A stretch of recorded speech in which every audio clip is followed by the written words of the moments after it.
से यदि आप चाहते हैं अनअकैडमी पर हमारे साथ जुड़ करके कोर्सेज के अंदर डिस्काउंट प्राप्त करना या फ्री स्पेशल क्लासेस देखना, तो आप मेरा रेफरल कोड अंकित 10 यूज करके ये तमाम चीजें एक्सेस कर सकते हैं। यदि आप चाहते हैं हमारे साथ जुड़ करके फ्री क्लासेस को देखना, तो use my referral code Ankit 10 and avail 10% discount on paid classes as well. पूरी बात को जान पाएंगे। पहले मैं आपको मुद्दा बताता हूं, फिर मुद्दे का कारण बताता हूं कि ऐसा क्यों हो रहा है।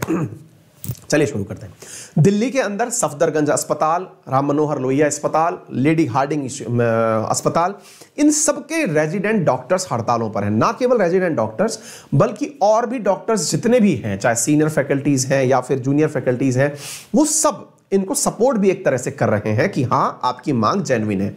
क्या मांग कर रहे हैं ये लोग या डॉक्टर्स क्या मांग कर रहे हैं, और ऐसी स्थिति में जब ओमिक्रॉन का खतरा बढ़ता जा रहा है तब इनकी डिमांड क्या हो रही है, चलिए चर्चा करते हैं।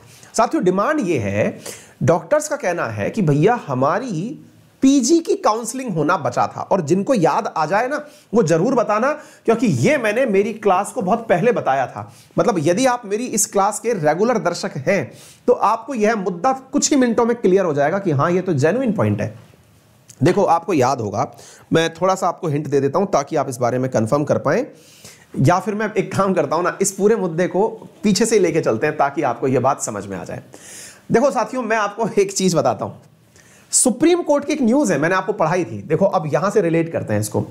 अक्टूबर 7 की न्यूज है। क्या न्यूज है साहब?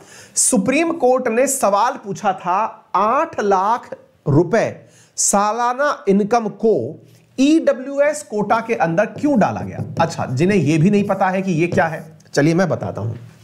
भारतीय संविधान के अंदर 2019 में एक कॉन्स्टिट्यूशनल अमेंडमेंट हुआ जिसका नाम था 103वां संविधान संशोधन, जिसके तहत भारतीय संविधान के मूल अधिकारों में आर्टिकल 15 क्लॉज 6 और मूल अधिकारों में आर्टिकल 16 क्लॉज 6 जोड़ा गया। 15 के अंदर भी क्लॉज 6, 16 में भी क्लॉज 6 जोड़ा गया। क्लॉज 6 दोनों ही जगह यह कहता है, 15(6) के अंदर तो कहता है कि कॉलेजेस के अंदर जहां पर विद्यार्थी पढ़ने जाते हैं वहां पर इकोनॉमिकली वीकर सेक्शन, जो सामान्य वर्ग है, उसे 10% का आरक्षण दिया जाएगा, नंबर 1। वहीं पर दूसरी ओर जो दूसरा वर्ग 16(6) है वो कहता है नौकरी के अंदर ईडब्ल्यूएस कैटेगरी को 10% का आरक्षण दिया जाएगा। इस बारे में सुप्रीम कोर्ट ने सवाल नहीं किया कि आपने 10% ही क्यों दिया, आपने इंदिरा साहनी की लाइन को क्रॉस कर दिया। इस बारे में सुप्रीम कोर्ट ने सवाल नहीं पूछा। सुप्रीम कोर्ट ने सवाल यह पूछा कि आपकी नजर में इकोनॉमिकली वीकर कौन है। सरकार ने कहा कि 8 लाख रुपए जिस परिवार की सालाना इनकम है वो हमारी नजर में इकोनॉमिकली वीकर है। याद करिए, यह मसला शायद आपको याद आ जाए। तो ऐसी स्थिति में अब ध्यान से सुनिए, 8 लाख से कम सालाना इनकम है वो हमारी नजर में ईडब्ल्यूएस है, और ईडब्ल्यूएस में जो 103वां संविधान संशोधन हुआ उसमें 15(6) क्या कहता है, कॉलेज में ईडब्ल्यूएस कैटेगरी के विद्यार्थियों को रिजर्वेशन के आधार पर सीटें दी जाए। तो इसका मतलब यह हुआ कि यदि इस कानून को मानकर के किसी कॉलेज में इन दिनों एडमिशन चल रहे हों और अचानक सुप्रीम कोर्ट का फैसला यह आ जाए कि मैं इस बारे में जवाब चाहता हूं कि ईडब्ल्यूएस का क्राइटेरिया 8 लाख ही क्यों है, तो मुझे यह बताइए कि उस कॉलेज में आर्टिकल 15 क्लॉज 6 के तहत एडमिशन हो पाएंगे क्या? यही है सारा विवाद। एक कॉलेज में इस आर्टिकल को मानते हुए एडमिशन होने तय किए गए थे, डन। लेकिन इस आर्टिकल में जो लाइन लिखी है दैट इज 8 लाख, अगर यही सवालों के घेरे में है तो वो कॉलेज कैसे चेक करेगा आपका डॉक्यूमेंट? सरकार ने, सुप्रीम कोर्ट ने इसी को ही क्राइटेरिया बना दिया कि भैया ऐसा क्यों, और इसका जवाब मांगा गया केंद्र सरकार से। केंद्र सरकार से जवाब मांगा गया। केंद्र सरकार से जब जवाब मांगा गया तो सेंटर ने कहा, क्या कहा कि साहब हमने ईडब्ल्यूएस कैटेगरी के अंदर इस बारे में कि 8 लाख ही क्राइटेरिया क्यों रखा जाए, इसके लिए हमने एक 3 सदस्यीय समिति का गठन कर दिया है। अब ध्यान से सुनना, 3 सदस्यीय समिति का गठन हुआ 30 नवंबर को। अब तारीखों पर गौर करें जनाब, 30 नवंबर को सरकार ने कहा कि 8 लाख के क्राइटेरिया पर हमने एक समिति का गठन कर दिया है। अच्छा, इधर सुप्रीम कोर्ट की जो पहली बहस शुरू हुई थी, यह हुई थी 7 अक्टूबर को। देखो, इसे कहते हैं तारीख पर तारीख। 7 अक्टूबर को सुप्रीम कोर्ट ने सवाल किया, 30 नवंबर को जाकर के केंद्र सरकार जवाब देती है कि हमने 3 सदस्यीय समिति बना दी है जो कि यह ट्राई करेगी कि 8 लाख का ही क्राइटेरिया क्यों। तीसरा पॉइंट देखिए साथियों, अब 28 दिसंबर को सरकार कह रही है कि हमने 90 पेज का EWS रिपोर्ट बना लिया है और यह जल्दी ही सुप्रीम कोर्ट को दे दिया जाएगा। तारीख पर तारीख। आइए थोड़ा और गौर करते हैं। 7 अक्टूबर, 30 नवंबर, आज हम 31 दिसंबर पर चल रहे हैं और क्या कहा गया है, सरकार ने अपने द्वारा 90 पेज की रिपोर्ट बना ली है। किस बात के लिए कि EWS का क्राइटेरिया कितना रखा जाए। सुप्रीम कोर्ट के पास आने वाला है। अब आप पूछेंगे तो सही तो चल रही है, कितनी तेज चल रही है सरकार, और क्या बताओगे। अच्छा, अब आते हैं थोड़ा पीछे। ये तो आपको स्थिति समझ में आ गई। अच्छा, जिनको ये विवाद भी नहीं पता है कि 8 लाख में दिक्कत क्या है, मैं वो बता दूं। सुप्रीम कोर्ट का कहना है कि यार तुमने 8 लाख रख करके किसी का भला नहीं किया। असल में मतलब ये भावना सुप्रीम कोर्ट बोल तो नहीं सकती, मैं आपको बोल के सुना रहा हूं कि इसको ऐसे समझिए। 8 लाख का क्राइटेरिया रख के वास्तविकता में भला किसी का नहीं हुआ, वोट बैंक बन गया। वोट बैंक कैसे बन गया, मैं आपको समझाता हूं। भारत में आज भी अगर आप ग्रेड 1 अधिकारी हैं तो भैया 8 लाख का मतलब होता है 12 पंजो 60, 12 छिक्की 72, 65,000 रुपए महीने की सैलरी। आपको मैं जान करके एक जानकारी दे दूं, जब आप कलेक्टर बनेंगे ना जी, तो कलेक्टर बनने पर भी आपकी सैलरी फर्स्ट टाइम में 65,000 नहीं होगी। तो आप सोच के देखिए, जिसकी मंथली सैलरी 65,000 रुपए है, आप उसको इकोनॉमिकली वीकर सेक्शन में डाल रहे हैं। या तो आप इस तरह से गलत हैं कि आपकी नजर में 65,000 वाला भी गरीब है, तब तो बीपीएल का क्राइटेरिया भी बढ़ा दो, क्योंकि इकोनॉमिकली वीकर सेक्शन में 8 लाख क्राइटेरिया कैसे हो सकता है। ये एक वाकई में तार्किक सवाल है और जो होना भी चाहिए। इससे फायदा क्या है, फायदा तो यह है, अब 8 लाख बोलते ही देश के अंदर जितने भी जनरल कैटेगरी में पढ़ने वाली जातियां हैं, इसकी मेजॉरिटी के राजा हो गए कि देखिए सरकार कितनी शानदार है कि इसने इकोनॉमिकली वीकर सेक्शन के लिए कितना तगड़ा काम किया है। लेकिन इसका रिवर्स सोचिए, 8 लाख रुपए सालाना कमाने वाला भारत में गरीब कैटेगरी में नहीं है साहब। अगर गरीबी पकड़ना है तो फिर 8 लाख वाले में तो आप और हम सब गरीब हैं। और यही कारण भी हुआ, इस EWS क्राइटेरिया के कारण जितने भी एग्जाम इन दिनों हुए थे, उन एग्जाम में आप EWS की कट ऑफ उठा के देख लो, वो जनरल के बराबर ही गई है। EWS की कट ऑफ में कोई फर्क नहीं पड़ा। आपके एग्जाम में उतनी कट ऑफ की कट ऑफ, मुश्किल से 1-2 नंबर का अंतर आया हो तो आया हो, या फिर जहां अवेयरनेस नहीं थी वहां पर अंतर आया होगा। आई बात समझ में। तो ये तो बहुत तगड़ा सवाल हो गया। तो अब क्या करें साहब। तो ऐसी स्थिति में सरकार और सुप्रीम कोर्ट ने भी जेन्युइन सवाल पूछा कि यार तुम 8 लाख मतलब कैसे उठा लिए। 8 लाख बहुत बड़ा फिगर है। और आप देखिए, हर राज्य सरकार की तारीफ भी हुई इस बात पे। क्यों? क्योंकि हर आदमी चाहता है कि मैं रिजर्वेशन का लाभ ले लूं, रिजर्वेशन का लाभ लेकर के सरकारी पद प्राप्त कर लूं, अच्छा कॉलेज प्राप्त कर लूं। लेकिन आपने तो सबको ही समेट दिया। तो इस बात को साइड में हटा दो। इसका तरीका क्या हो? तरीका तो जेन्युइन ये है कि अगर जनरल वाले भी ये चाहें कि भाई जो हम में से वाकई में गरीब है उसको फायदा मिलना चाहिए, और गरीबी की परिभाषा को रीडिफाइन किया जाना चाहिए। इकोनॉमिकली वीकर सेक्शन के लिए भी ये जो 8 लाख की लिमिट है, अगर ये रीडिफाइन होगी तो वाकई में उस गरीब की मदद हो पाएगी जिसके लिए वाकई में आप रिजर्वेशन देना चाहते हैं, जिसको लगता है कि नौकरी की जरूरत है। अब नौकरी की जरूरत के लिए किसी व्यक्ति के पास अगर मनरेगा के लायक मजदूरी के पैसे भी नहीं मिल रहे हैं तो जेन्युइनली उसकी मदद करिए ना, ताकि उसे बेनिफिट मिले। अब ये तो खैर सरकार को सोचना है, सुप्रीम कोर्ट को सोचना है, क्योंकि राजनीति भी है यहां पर और देश नीति भी है। हम तो मुद्दे पर वापस आते हैं। मुद्दा ये कहता है कि जनाब अगर 8 लाख पकड़ लिया तो ऐसी स्थिति में नीट, ये बेचारे डॉक्टर्स क्यों विरोध कर रहे हैं, डॉक्टर्स के साथ क्या दिक्कत है? डॉक्टर्स की दिक्कत एकदम जेन्युइन है। अब दिक्कत जेन्युइन क्या है, आइए मैं अब आपको वो बताता हूं। देखो बेटा, दिक्कत यह है, लास्ट टाइम आ गया था जनाब कोरोना। आपको पता होगा, शायद जिन्होंने मेडिकल की पढ़ाई करी होगी तब तो उन्हें पता ही होगा, और अगर जिन्हें नहीं पता है उन्हें मैं बता देता हूं। बेटा असल में क्या होता है, जैसे आप लोग ग्रेजुएशन करते हैं, BSc करते हैं, BTech करते हैं, BA करते हैं, BCom करते हैं, ठीक है। ऐसे ही डॉक्टर्स भी ग्रेजुएशन के नाम पर MBBS करते हैं, जिसमें आप डॉक्टर जो पद बोलते हैं असल में वो एक प्रकार की बैचलर डिग्री है। बैचलर डिग्री 5 साल के अंदर कंप्लीट की जाती है। उस बैचलर डिग्री के बाद में जैसे आप लोग अगर BSc वाले हैं तो MSc करते हैं, BTech वाले हैं तो MTech करते हैं, BA वाले हैं तो MA करते हैं, ऐसे ही MBBS वाले अपने ऊपर यानी मास्टरी करने जब जाते हैं तो या तो MD करते हैं या MS करते हैं।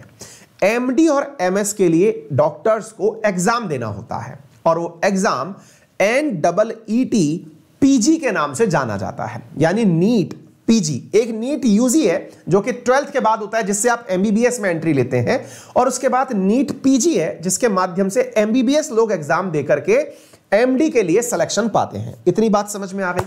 अच्छा, यदि आप लोग अपने जीवन काल में कभी हॉस्पिटल गए हो तो जो हॉस्पिटल में सबसे यंग आपको डॉक्टर दिखते हैं, ध्यान से सुनिएगा, जिन्हें आप लोग रेजिडेंट डॉक्टर के नाम से जानते हैं, आपके वार्ड में आपके जो सबसे ज्यादा काम में आने वाला जो डॉक्टर होता है, आपने देखा होगा एक सीनियर सा डॉक्टर आएगा जो देखने से लगेगा काफी उम्र दराज है, उसके साथ साथ 3-4 और डॉक्टर भी आएंगे जो कि सारी चीजें लिख वही रहे होते हैं, आपको सारे इंस्ट्रक्शंस भी वही देके जाते हैं, आपकी प्रॉपर मॉनिटरिंग भी वही कर रहे होते हैं।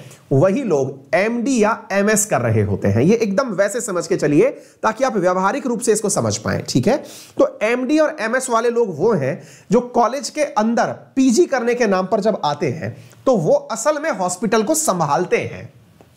उनकी जो PG है ना वो असल में होती इसी प्रकार की है। आपको या तो उस समय MBBS के अंदर इंटर्न करने वाला जो आधे साल के लिए आया है वो डॉक्टर दिखाई देगा, या फिर वो 3 साल वाला जो PG वाला डॉक्टर है ना वो दिखाई देगा।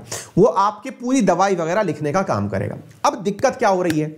दिक्कत ये हो रही है कि हर साल एग्जाम देकर के MBBS वाले PG में एंट्री लेते थे तो कभी भी हॉस्पिटल में डॉक्टर की एज सच कमी होती नहीं थी। वैसे तो संख्या डॉक्टरों की ऑलरेडी बहुत कम है, लेकिन सिस्टम बना हुआ था कि भाई ये बैच गया तो नीचे से दूसरा बैच आ रहा है, अब वो हॉस्पिटल संभाल लेगा। मुसीबत उल्टी पड़ गई। क्या हो गई? अब देखिए कोरोना ने क्या दिक्कत करी और सरकार ने उससे भी ज्यादा। कैसे? आइए मैं बताता हूं। देखो बेटा, हुआ क्या, हमेशा जब ये एग्जाम होता है तो टेक्निकली ये एग्जाम लास्ट ईयर होने वाला था, लेकिन साथियों यह एग्जाम लास्ट ईयर कोरोना के कारण नहीं हो पाया, ठीक है ना साथियों? जब ये नवंबर में लास्ट टाइम एग्जाम नहीं हो पाया तो मतलब सामान्यतः सोच के देखिए ये एग्जाम जनवरी में होता है और वो तब से टलता टलता लास्ट टाइम नवंबर तक आ गया। जब ये एग्जाम इस प्रकार से हुआ तो साथियों ये एग्जाम टलते टलते लास्ट ईयर से टलता हुआ आया। नवंबर से डेट बनी जनवरी, जनवरी से डेट बनी इसकी जाके अप्रैल, अप्रैल से जाकर के डेट बनी सितंबर।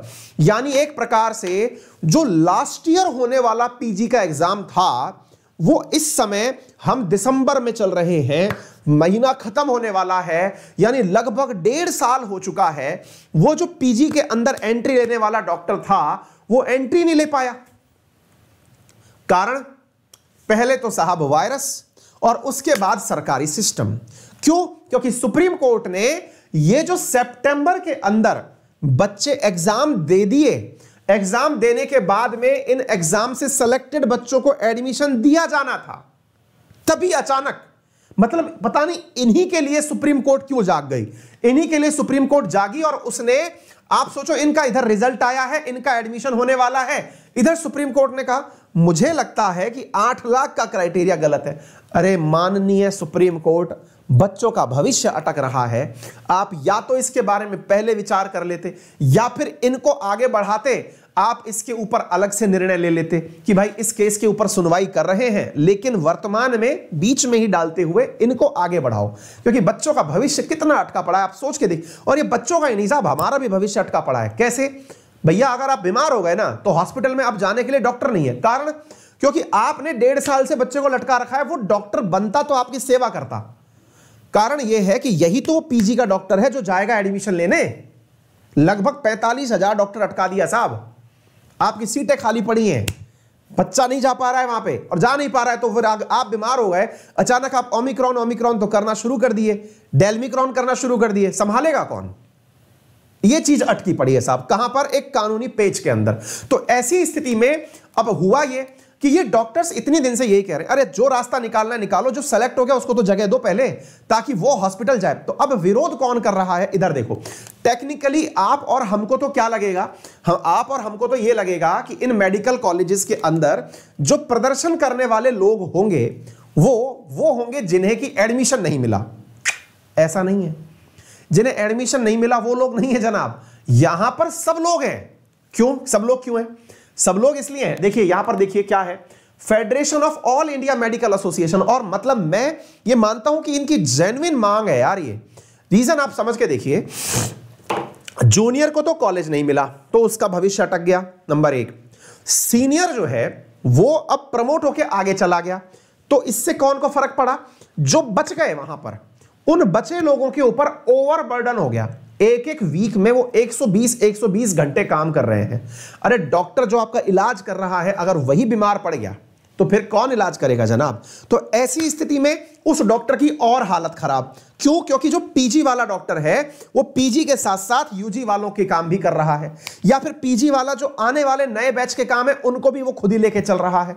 ऐसी स्थिति में सीनियर का पीजी स्टूडेंट यानी सीनियर रेजिडेंट और उसके ऊपर वाले जो फैकल्टीज हैं वो बेचारे सब लोग घिस घिस करके आपका इलाज कर रहे हैं। सरकार को लग रहा है चल तो रहा ही है। ऐसी स्थिति में इन बच्चों ने अपने द्वारा एक लाइन निकालना, एक मतलब प्रदर्शन करने की दिल्ली में सोची। ऐसे में ही सरकार के द्वारा साहब, ये सुप्रीम कोर्ट सरकार के सामने प्रदर्शन करने के लिए दिल्ली में जा रहे थे सारे डॉक्टर्स। अब साहब सरकार के द्वारा इन पर लाठीचार्ज हो गया।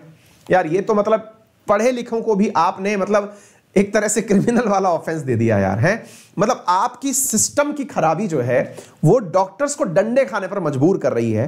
तो टेक्निकली ये चीज मतलब नेक्स्ट लेवल है और डॉक्टर इसी कारण से विरोध प्रदर्शन में खड़े हो गए कि साहब क्या किया जाए। अब आप हमको बता दीजिए, हमारे पास में एनी टाइम ये लाइन कह देते हो कि आप डॉक्टर्स हो, एथिक्स के नाम पर आपको मरीज की सेवा करनी चाहिए। अजी साहब हम सेवा करने के लिए ही जगह मांग रहे हैं, दी तो दीजिए।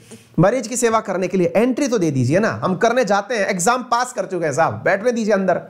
लेकिन नहीं हो रहा है और यही सरकारी सिस्टम है जिसने कि पूरी तरह से चीजों को फंसा के रखा हुआ है। एनीवे, तो आपने उम्मीद है कि आपने ये सारी चीजें देख ली होंगी। आपकी क्या राय है ये हालांकि डॉक्टर्स के लिए बहुत मायने रखेगी, क्योंकि आप भी देश के अंदर जो है मायने रखते हैं।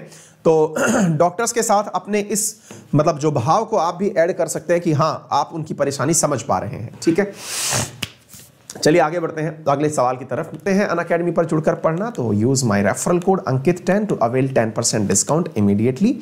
और यहाँ पर एक तथ्य ये भी जान लीजिएगा कि मेरी free special classes Unacademy learning app के ऊपर उपलब्ध हैं, आप उन्हें एक्सेस कर सकते हैं। फिलहाल के लिए इतना ही।